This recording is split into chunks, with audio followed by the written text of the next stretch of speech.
Hi all, പുതിയൊരു വീഡിയോയിലേക്ക് എല്ലാവർക്കും സ്വാഗതം. ഇന്നലെ പറഞ്ഞതിൻ്റെ ബാക്കി ഭാഗമാണ് ഇന്ന് പറയാൻ വേണ്ടി പോകുന്നത്. അപ്പോൾ അതിനു മുമ്പേ ഫസ്റ്റായിട്ട് എൻ്റെ ചാനൽ കാണുന്നവരാണെങ്കിൽ ഫസ്റ്റ് തന്നെ സബ്സ്ക്രൈബ് ചെയ്ത് ലൈക്ക് ചെയ്ത് സപ്പോർട്ട് ചെയ്ത് കാണാം. അപ്പോൾ നമുക്ക് ഇന്നലത്തതിൻ്റെ ബാക്കി ഭാഗം എന്തായാലും നോക്കാം.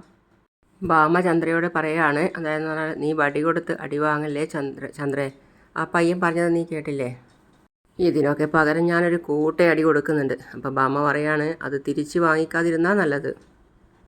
ആദിമോൻ നല്ല ഉറക്കത്തിലാണ്. അമ്മമ്മ അതിൻ്റെ അടുത്ത് തന്നെ ഇരിപ്പുണ്ട്.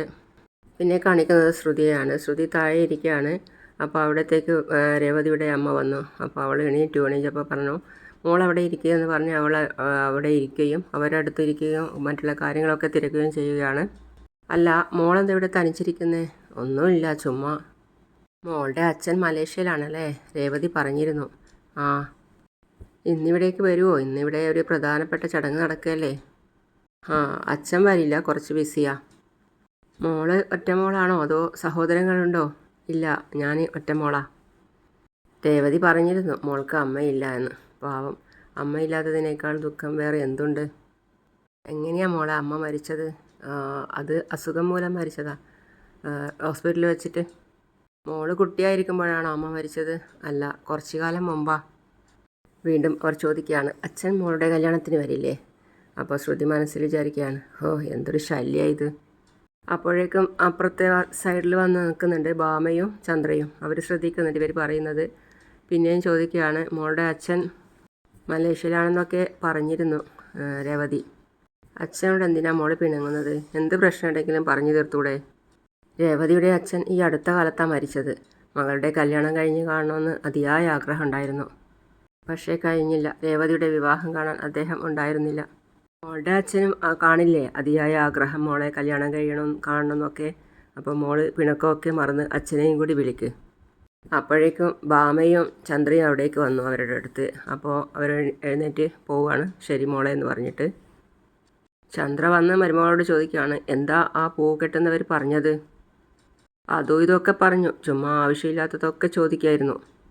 അവറ്റകൾ ഇങ്ങനെയാ, ഡീസൻ്റ് ഇല്ലാത്ത ടീമാ. പെട്ടുപോയതാ ഞങ്ങൾ ഒക്കെ. സുധിയുടെ അച്ഛൻ കാരണ. മോളെ, അവർ നമുക്ക് ചേർന്നവരല്ല. അവർ സംസാരിക്കാൻ വന്നാൽ മോൾ ഒഴിഞ്ഞു മാറണം. മോള് ശ്രുതിയുടെ അടുത്തേക്ക് പോയിക്കോ. അങ്ങനെ ശ്രുതിയുടെ അടുത്ത് പോകാൻ വേണ്ടി പറഞ്ഞിട്ട് അവരവിടുന്ന് പോയി. പിന്നെ കാണിക്കുകയെന്ന് പറഞ്ഞാൽ ചന്ദ്രിക അല്ല, രേവതി മുകളിൽ പോയിട്ട് മറ്റേ ആൻറ്റിയും മോനും ഉണ്ടല്ലോ അവിടെ. അപ്പോൾ ആ മോനും അടുത്ത് പോയിട്ട് പറയാണ്, ആൻറ്റി മോൻ നല്ല ഉറക്കമാണല്ലോ, ആൻറ്റിക്കും ഉറക്കം വരുന്നുണ്ടോ? അപ്പോൾ ആൻറ്റി പറയാണ്, എനിക്കും ഉറക്കം വരുന്നു മോളെ എന്ന് പറയാണ്. അപ്പോൾ പറയാണ്, ചടങ്ങുകൾ ഇപ്പോൾ തുടങ്ങും ആൻറ്റി, കുറച്ചുകൂടി സമയമേ ഉള്ളൂ. അതിന് മുമ്പായിട്ട് ചടങ്ങുകൾ ഉടൻ തന്നെ തുടങ്ങും. പെട്ടെന്ന് തന്നെ ഫംഗ്ഷൻ ആരംഭിക്കും ആൻറ്റി, കുറച്ച് മുഹൂർത്തം ആറായി, കുറച്ചുകൂടി ടൈമേ ഉള്ളൂ. ആൻറ്റി ഇരുന്ന് മുഷിഞ്ഞു അല്ലേ? ഇനി എന്തായാലും ചടങ്ങിൽ പങ്കെടുത്ത് നിങ്ങളെ അനുഗ്രഹിച്ച് ഭക്ഷണം കഴിച്ചിട്ടേ പോകും. ചടങ്ങ് തുടങ്ങുമ്പോൾ ഞാൻ വിളിക്കാം എന്ന് പറഞ്ഞ് രേവതി താഴത്തേക്ക് പോയി. ഈ കട്ടിലേക്ക് കയറി മോൻ്റെ തലയിലൊക്കെ തടവിക്കൊടുത്ത് മോനെ ഒന്നുകൂടി ഉറക്കുന്ന രീതിയിൽ ആക്കി കൊടുത്തിട്ട് ആൻറ്റി അവിടെ തന്നെ ഇരിക്കുകയാണ്. അതിലേക്ക് പോകുന്ന രേവതിയെ കണ്ടപ്പോൾ ശ്രുതി ഓർക്കുകയാണ്, ആൻറ്റി ഒഴികെ ബാക്കി എല്ലാവർക്കും ഇവളോട് സ്നേഹമാണ്, അതുപോലെ തന്നെ എനിക്കും കിട്ടിയാൽ മതിയായിരുന്നു ഇവിടുന്ന്. അതും മനസ്സിൽ വിചാരിച്ചിട്ട് ശ്രുതി മെല്ലെ വന്നിട്ട്, അതായത് രേവതിയുടെ റൂമിൻ്റെ പടിക്കൽ നിന്നിട്ട് നോക്കുകയാണ്. അപ്പോൾ കാണുന്നുണ്ട് അവരെ രണ്ടുപേരെയും. അതായത് പറഞ്ഞു കഴിഞ്ഞാൽ ശ്രദ്ധയിൽ ശരിക്കും പെട്ടിട്ടില്ല. അവർ രണ്ടുപേരെയും കാണുന്നുണ്ട്. രണ്ടുപേരും അമ്മ അവിടെ കിടന്നതും മോന് ഉറങ്ങുന്നതായിട്ട് കാണുന്നുണ്ട്. പക്ഷേ വേറെ ആരോ ആണെന്ന് വിചാരിച്ചിട്ടായിരിക്കും ശ്രുതി അവിടെ നിന്ന് മാറിപ്പോയി. പിന്നെ കാണിക്കുന്നത് ശ്രീകാന്ത് മാലയുമായിട്ട് വരുന്നതാണ്. ശ്രീകാന്ത് മാലയുമായിട്ട് വന്ന് അപ്പോൾ രേവതിയുടെ ബ്രദർ അവിടെ പുറത്തിരിപ്പുണ്ട്. ഹായ് ശരത് എന്ന് പറഞ്ഞ് അവൻ ഉള്ളിലേക്ക് കയറുകയാണ്. ശ്രീകാന്ത് പറയാണ്, പഠിത്തമൊക്കെ എങ്ങനെ പോകുന്നു? എന്താ ചിരിക്കുന്നത്? ഉഴപ്പാണോ? ഉഴപ്പമൊന്നും ചെയ്യരുത്. ശ്രീകാന്ത് പറയാണ്, ഉഴപ്പമൊന്നും ചെയ്യരുത്, മര്യാദയ്ക്ക് പഠിക്കണം, നല്ല രീതിയിൽ തന്നെ പഠിക്കണം എന്ന് പറയാണ്. അപ്പോഴത്തേക്കും അച്ഛൻ വന്ന്, മോനെ ഇത്രയും നേരം നീ എവിടെയായിരുന്നു എന്ന് ചോദിക്കുകയാണ്. പൂമാല കിട്ടിയോ? വാങ്ങിയിട്ടുണ്ട് അച്ഛാ. എവിടെ നോക്കട്ടെ? അച്ഛൻ നോക്കുകയാണ്. അച്ഛനൊന്ന് അവിടെ പോയി ഇരുന്നേ, എന്തൊരു ടെൻഷനായത്. നീ അകത്തേക്ക് വാ എന്ന് പറഞ്ഞ് എല്ലാവരും അകത്തേക്ക് പോവുകയാണ്. എല്ലാവരും എത്തി, ഒരുവിധ ആൾക്കാരൊക്കെ എത്തി. അപ്പോൾ രേവതി ഓരോരുത്തരായിട്ട് പരിചയപ്പെടുത്തി കൊടുക്കുകയാണ്. അച്ഛമ്മയെ വേറെ തന്നെ പരിചയപ്പെടുത്തുന്നുണ്ട്, ഇതെൻ്റെ അച്ഛമ്മയാണെന്ന് പറഞ്ഞിട്ട്. അപ്പോൾ അവർ തന്നെ പറയാണ്, രേവതിക്ക് അച്ഛമ്മയെക്കുറിച്ച് പറയാനേ നേരം കാണും. എല്ലാവരെയും അകത്തേക്ക് കൂട്ടിക്കൊണ്ടു പോവുകയാണ്. അപ്പോൾ അതിൻ്റെ ഇടയിൽ നമ്മളെ ചന്ദ്ര വന്നിട്ട് പറയുകയാണ്, അതായത് എന്ന് പറഞ്ഞാൽ അവരവരെ കൂട്ടുകാരോട് പറയാണ് ഇവരെ കുറവും കൂടെ ഉണ്ടായിരുന്നുള്ളൂ, അവർ എത്തിയില്ലേ. അവർ പറയാണ് രേവതിയുടെ ബന്ധുക്കളല്ലേ അവർ. അപ്പോൾ ചന്ദ്ര രേവതിയുടെ ബന്ധുക്കൾ, പൂക്കെട്ടുന്നവർ, അമ്പലവാസികൾ. കണ്ടാൽ തന്നെ മനസ്സിലാവൂലേ, അവർക്ക് വല്ലാതൊരു പുച്ഛമാണ് രേവതിയുടെ ആൾക്കാരോട്. ഈ പാവപ്പെട്ടവരെയും പണക്കാരെയും കണ്ടു കഴിഞ്ഞാൽ പ്രത്യേകം തിരിച്ചറിയാൻ പറ്റും. അതിൻ്റെ ഉദാഹരണമാണ് ഈ രേവതിയുടെ വീട്ടുകാരും ശ്രുതിയുടെ വീട്ടുകാരും.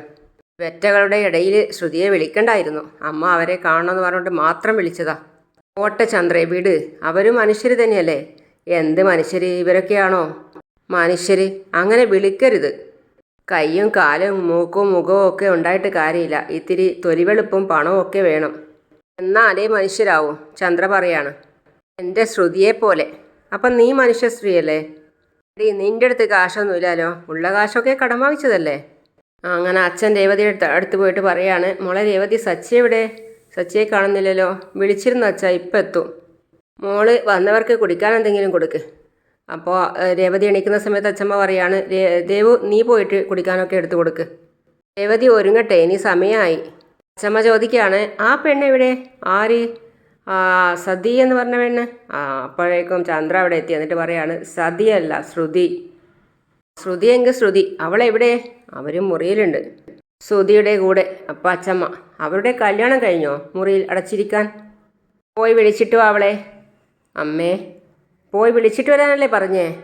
ദേഷ്യത്തോടെ ചന്ദ്രൻ മുകളിലേക്ക് കയറിപ്പോയി അവരെ വിളിക്കാൻ വേണ്ടിയിട്ട്. അപ്പോൾ അച്ഛമ്മ ചോദിക്കുകയാണ് പൂവൊക്കെ കൊണ്ടുവന്നല്ലോ അല്ലേ? ആ ശരി അമ്മ, എല്ലാം കൊണ്ടുവന്നു, എല്ലാം റെഡിയാണ്. എല്ലാം റെഡിയമ്മേ, ഇനി താലി കെട്ടേ വേണ്ടൂ. അപ്പോൾ അച്ഛമ്മ എന്ത് റെഡി? താലി കെട്ടേണ്ടവൻ എവിടെ? രേവതി വരൂ അച്ഛമ്മേ. അപ്പോഴേക്കും ചന്ദ്രയും ശ്രുതിയും മേലെ നിന്ന് ഇറങ്ങി വന്നു. ശ്രുതി വന്നിട്ട് ചോദിക്കുകയാണ് എന്താ അച്ഛമ്മേ? പെണ്ണുങ്ങളെ സുന്ദരിയാക്കുന്ന കട ഉള്ളവളല്ലേ നീ? അപ്പോൾ നിനക്ക് എല്ലാ ഒരുക്കങ്ങളും അറിയാമല്ലോ. അല്ലേ ചന്ദ്രയെ ഒരു 10 വയസ്സ് കുറച്ചത്? അതുപോലെ വയസ്സ് കുറയ്ക്കൊന്നും വേണ്ട, ഇനിയും കുറച്ചാൽ ഇവൾ കുഞ്ഞായി പോകും. നീ രേവതിയെ ഒന്ന് നന്നായിട്ട് ഒരുക്ക്. അപ്പോൾ ചന്ദ്ര ഇടയ്ക്കേറ്റ് ചോദിക്കുകയാണ് എന്തിനാ അവളെ ഒരുക്കുന്നേ? കല്യാണമൊന്നുമല്ലല്ലോ. അപ്പോൾ രേവതി വേണ്ട അച്ഛമ്മേ, ഞാൻ ഒരുങ്ങിക്കോളാം. ശ്രുതിയുണ്ടല്ലോ ഇവിടെ, അവളെ ഒരുക്കിയാൽ കൂടുതൽ നന്നാവും. അപ്പോൾ ചന്ദ്ര ഇടയിൽ കയറിയിട്ട് പിടിക്കുകയാണ്. ശ്രുതി അവളെയും കൂട്ടി പോകാൻ വേണ്ടി പോവുകയാണ്. രേവതി തന്നെ പറഞ്ഞില്ലേ അവൾ ഒരുങ്ങിക്കോളാമെന്ന്, പിന്നെ അതിനാ ശ്രുതിയെ കൂടിക്കൊണ്ട് പോകുമെന്ന്? മിണ്ടാതിരിക്കാൻ പറഞ്ഞില്ലേ ചന്ദ്ര നിന്നോട്? ഞാനൊരുക്കിക്കോളാം. അപ്പോഴാണ് രേവതിയോട് ചോദിക്കുന്നത് രേവതി എവിടെന്നാണ് ഒരുക്കേണ്ടത്? അപ്പോൾ രേവതി പറയാണ് എൻ്റെ മുറിയിലേക്ക് പോകാം. രേവതി നേരെ വന്ന് നോക്കുമ്പോൾ മുറിക്കകത്ത് കുട്ടി ഉറങ്ങുകയാണ്, അമ്മയും ഉണ്ട് അരിയത്ത്. അപ്പോൾ രേവതി പറയാണ് ശ്രുതിയോട് നമുക്ക് മുറി പൂട്ടിയിട്ട് അപ്പുറത്തുനിന്ന് ഒരുങ്ങാമെന്ന്. അപ്പോൾ ശ്രുതി ചോദിക്കുകയാണ് എന്ത് പറ്റിയെന്ന് മുറി പൂട്ടിയപ്പോൾ തന്നെ. അപ്പോൾ പറയാണ് നമുക്ക് അപ്പുറത്തെ റൂമിൽ നിന്ന് ഒരുങ്ങാം, അതിനകത്തൊരു കുട്ടി ഉറങ്ങുന്നുണ്ട് എന്ന്. ഒരുക്കങ്ങളൊക്കെ കഴിഞ്ഞ് ശ്രുതി താഴത്തേക്ക് വന്നു. അപ്പോൾ അച്ഛൻ ചോദിക്കുകയാണ് മോളെ ഇനിയും ഒരുങ്ങിക്കഴിഞ്ഞില്ലേ? റെഡിയായി അങ്കിൾ, ഒരുങ്ങിക്കഴിഞ്ഞ്, ഇപ്പോൾ വരും. അപ്പോഴേക്കും പിന്നെ കാണിക്കുന്നത് ശ്രീകാന്തിനെയാണ്. ശ്രീകാന്ത് അതായത് ആർക്കോ വിളിച്ച് വഴിയൊക്കെ പറഞ്ഞു കൊടുക്കുന്നുണ്ട്. ലാസ്റ്റ് കേട്ട അറിയുമ്പോൾ എന്ന് പറഞ്ഞാൽ ഫുഡ് ഓർഡർ ചെയ്ത് അവരെയാണ് വിളിക്കുന്നത്. അവർ വഴി കൃത്യമായിട്ട് ചോദിക്കുകയാണ്, അവർക്ക് വഴി പറഞ്ഞു കൊടുക്കുകയാണ്. അപ്പോൾ ആ സമയത്താണ് നമ്മളെ സച്ചി കയറി വരുന്നത്. സച്ചി ചോദിക്കുകയാണ് നീ ആർക്കാ വഴിയൊക്കെ പറഞ്ഞു കൊടുക്കുന്നത്? അത് നമ്മളെ ഫുഡ് റെഡി ആയിട്ടുണ്ട്, അവർക്കാണ് വഴി പറഞ്ഞു കൊടുക്കുന്നത് എന്ന് പറയാണ്. ഏട്ടൻ ഇതൊന്നും നോക്കാൻ സമയമില്ലല്ലോ. എടാ ഓട്ടത്തിനിടയിൽ ഞാനതൊക്കെ അങ്ങ് മറന്നു. എവിടെ പോന്ന്? എല്ലാവരും ഏട്ടനെ കാത്ത് വെയിറ്റ് ചെയ്യുക. അച്ഛൻ നേരത്തെ ചോദിക്കുന്നു, അച്ഛമ്മയും ചോദിക്കുന്നു ഏട്ടൻ എത്താതെ താമസിച്ചിട്ട്. എടാ എല്ലാവരും വന്നോ? വന്നേ, ഏട്ടൻ മാത്രമേ എത്താൻ ബാക്കിയുണ്ടായിരുന്നുള്ളൂ. സച്ചി അകത്തേക്ക് കയറി വരികയാണ്. അപ്പം മുകളിൽ നിന്നും രേവതി ഒരുങ്ങിയിട്ട് വരുന്നത് കണ്ടിട്ട് അവൻ നോക്കി നിൽക്കുകയാണ്. അത്രയും നല്ല സ്റ്റൈലാണ് രേവതി ഒരുങ്ങി വരുന്നത്. ശ്രീകാന്ത് വന്ന് പുറത്ത് തട്ടിയിട്ട് ചോദിക്കുകയാണ് എന്ന്. അപ്പോഴും അവൻ മൈൻഡ് മാറ്റിയിട്ടില്ല, അവൻ അവളെ തന്നെ നോക്കി നിൽക്കുകയാണ്. അവളുടെ വീട്ടുകാരും ഒക്കെ അവളെ തന്നെ നോക്കി നിൽക്കുകയാണ്. എല്ലാവരുടെയും ഇടയിൽ വന്ന് സച്ചി പറയാണ് നന്നായിട്ടുണ്ട്, കാണാൻ നല്ല അഴകുണ്ട്, നല്ല സുന്ദരിയായിട്ടുണ്ട്. അത് കേട്ടപ്പോൾ ചന്ദ്രയും സുധിയും ഒഴിച്ച് ബാക്കി എല്ലാവർക്കും നല്ല സന്തോഷമായി. എല്ലാവരും ചിരിക്കുകയാണ്. മോളി ഇരിക്കുക എന്ന് പറഞ്ഞ് അച്ഛമ്മ അവളെ ഒരിടത്ത് ഇരുത്തി കൊണ്ടുപോയിട്ട് അപ്പോൾ സച്ചി മറ്റുള്ളവരോട് അവളെ വീട്ടുകാരോട് പറയാണ് എല്ലാവരും നേരത്തെ എത്തിയല്ലേ, ഞാൻ ഓട്ടത്തിലായിരുന്നു, അതാ ഇച്ചിരി വൈകിപ്പോയത്. സച്ചി സമയം ഒരുപാടായി, ഇപ്പോൾ സമയം ആവും, അപ്പോഴത്തേക്കും നീ ഒരുങ്ങിയിട്ട് വാ, ഒരുപാട് വൈകിപ്പോയി. അച്ഛാ ഒരു 5 മിനിറ്റ്, അപ്പോഴേക്കും ഞാൻ ഒരുങ്ങിയിട്ട് വരാം. എന്നിട്ട് വീണ്ടും ചോദിക്കുകയാണ് ശരത്തെ സുഖമായിരിക്കുന്നോ? അപ്പോഴാണ് അവൻ്റെ ശ്രദ്ധയിൽപ്പെട്ടത് ശ്രുതിയും ഒരിടത്ത് നിൽക്കുകയാണ്. അപ്പോൾ അവൻ്റെ ശ്രദ്ധയിൽപ്പെട്ടു. അപ്പോൾ അവന് കഴിഞ്ഞ കാലത്തെപ്പറ്റി ഓർക്കുകയാണ്. അത് ആ സമയത്തുള്ള ഓർമ്മ വന്നു. അവനെ കഴിഞ്ഞ കാലം ഓർത്തിട്ട് അവൻ പറയാണ് അവളോട് ഏയ് ഫ്രോഡ്, നീ എന്താ ഇവിടെ? ഇവിടെ ആരെങ്കിലും ശരിയാക്കാൻ വന്നതാണോ? നിർത്തടാ, നീ എന്തായി പറഞ്ഞേ? ആളറിഞ്ഞ് വേണം പെരുമാറാൻ. ഇവളാരാണെന്ന് എനിക്ക് മനസ്സിലായോ? അറിയാം, ഇവളെ എനിക്ക് നന്നായിട്ടറിയാം. ഫ്രോഡാ ഇവള്, ശരിയായ കേടി. അപ്പോൾ ശ്രുതി പറയാണ്, സച്ചി നീ വെറുതെ അനാവശ്യം പറയരുത്. നീ ആളറിയാതെ എന്തൊക്കെയാ വിളിച്ച് പറയുന്നത്? എനിക്ക് ഇവളെ മുന്നേ അറിയാടാ. ഹോസ്പിറ്റലിൽ വെച്ച് ഇവളെ കള്ളത്തരം പൊളിച്ചതാ ഞാൻ. അപ്പോൾ ശ്രുതി ഇയാളെന്താ ഇവിടെ? ഒരു ഇല്ലാത്തയാൾ. മോള് പറഞ്ഞത് കറക്റ്റാ, ഇവനാ അങ്ങനെയുള്ള ഒരുത്തനാ. എന്ത് കറക്റ്റ്? ഇവളാണ് ശരിയായ ഫ്രോഡ്. ഏയ് എടാ, നീ വെറുതെ ഇവളെക്കുറിച്ച് അനാവശ്യം പറയണ്ട. നീ ആവശ്യമില്ലാതെ വെറുതെ പ്രശ്നം ഉണ്ടാക്കുക. ക്ഷമിക്കുന്നതിന് ഒക്കെ ഒരു കണക്കുണ്ട്. പറഞ്ഞാ നീ എന്ത് ചെയ്യടാ? നിനക്കെന്തിനാ ഇവളെ പറയുമ്പോൾ പൊള്ളുന്നത്? സച്ചി നീ എന്തൊക്കെ ഈ പറയുന്നതെന്ന് അച്ഛൻ ചോദിക്കുകയാണ്. അപ്പോൾ സച്ചി പറയാണ്, അച്ഛ ഇവളെന്താ ഇവിടെ? ഇവളാണ് ശ്രുതി, നിന്റെ ഏട്ടത്തി. ശ്രുതി വിവാഹം കഴിക്കാൻ പോകുന്ന പെണ്ണ്. നീയോ? അപ്പോൾ അച്ഛൻ പറയാണ്, മോളെ ശ്രുതി, ഇതാണ് എൻ്റെ രണ്ടാമത്തെ മോൻ സച്ചി. അയ്യോ, അവൾ വാ പൊളിച്ചിട്ട് പറയാണ് അയ്യോ. അപ്പോഴേക്കും അച്ഛൻ പറയാണ്, ഇവൻ്റെയും രേവതിയുടെയാണ് കല്യാണം നടക്കുന്നത്. ഓ ആ സോറി അങ്കിൾ, ഞാൻ അറിയാതെ പറഞ്ഞതാ. അപ്പോൾ നിന്നെയാണ് ഇവൻ കെട്ടുന്നതല്ലേ? ഇവന് നീ നന്നായിട്ട് ചേരും. നല്ല കോമഡിയാ രണ്ടും. അച്ഛാ, ഹോസ്പിറ്റലിൽ വെച്ച് ഇവളെ ഞാൻ ഒരു ദിവസം കണ്ടായിരുന്നു. ഇവൾ ആരാണെന്ന് അന്നേ എനിക്ക് മനസ്സിലായതാ. ഇവനോ ഒരു ഫ്രോഡ്, കെട്ടാൻ പോകുന്നത് വേറൊരു ഫ്രോഡ്. രണ്ടും കൊള്ളാം. അപ്പം ശ്രുതി, സച്ചി മതി, നിർത്ത്. ഫ്രോഡ് അത് ഇത് എന്നൊക്കെ പറയാതെ ആദ്യം നീ സംസാരിക്കാൻ പഠിക്കും മര്യാദയ്ക്ക്, അല്ലെങ്കിൽ നിന്റെ. അപ്പം സച്ചി, നീ എന്നെ മര്യാദ പഠിപ്പിക്കണ്ട. നിനക്ക് കുറേ മര്യാദ ഉണ്ടാടാ. നീ കെട്ടാൻ പോകുന്ന ഇവൾക്ക് മര്യാദയുണ്ടോ? അത് ഒരു മിസ്അണ്ടർസ്റ്റാൻഡിങ് പറ്റിയതാ. ഒന്നുമല്ല, അന്ന് നടന്നതൊക്കെ ഞാൻ എല്ലാവരുടെയും മുമ്പിൽ വിളമ്പണോ? സച്ചി നീ മതിയാക്ക്. ഇനി നീ ഒന്നും പറയാതിരിക്ക്. അവൾ നിന്റെ ഏട്ടത്തിയാകാൻ പോകുന്ന പെൺകുട്ടിയാ. നീ റെഡിയായിട്ട് വാ. നിന്റെ ഏട്ടത്തിയാണ് അവൾ. അപ്പോൾ ഇതിനുള്ള ബഹുമാനം നീ അവൾക്ക് കൊടുക്കണം.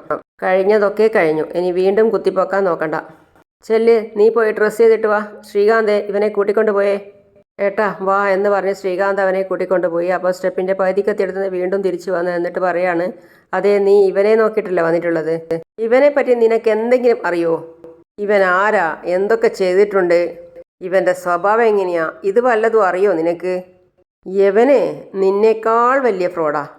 ഇവൻ എൻ്റെ അച്ഛൻ റിട്ടയർമെൻറ്റ് ചെയ്തപ്പോൾ കിട്ടിയ കാശ് മുഴുവനും തോലച്ചു ഇവൻ. അപ്പോഴേക്കും ചന്ദ്ര ഇടയിൽ കയറിയിട്ട് പറയാണ്, രവിയേട്ടാ സമയമായില്ലേ, മുഹൂർത്തം തെറ്റിക്കല്ലേ എന്ന് പറ. ഈ സമയത്താണോ ഇതൊക്കെ പറയുന്നത്? അപ്പോൾ അച്ഛൻ, സച്ചി രേവതി എത്ര നേരമായി റെഡിയായിട്ട് നിൽക്കുന്നത്? നീ പോയി റെഡിയായിട്ട് വാ. ഒടുവിൽ ഏട്ടാ വാ എന്ന് പറഞ്ഞ് ശ്രീകാന്ത് അവൻ്റെ കൈ പിടിച്ച് മുകളിലേക്ക് പോയി. അപ്പം ചന്ദ്ര, മോളെ ശ്രുതി അവൻ അങ്ങനെയാ, എന്ത് പറയണം എന്ത് ചെയ്യണം എന്നൊന്നും അവനറിയില്ല. അവൻ പറയുന്നതൊന്നും മോള് കാര്യമാക്കരുത്. മോളത് മനസ്സിൽ വെക്കല്ലേ, വിട്ടേക്ക്. പ്രശ്നമൊന്നുമില്ല ആൻറ്റി. എനിക്ക് മനസ്സിലായി, സച്ചി എന്നെ തെറ്റിദ്ധരിച്ചതാ. മൂഡ് ഓഫ് ആവല്ലേ മോളെ?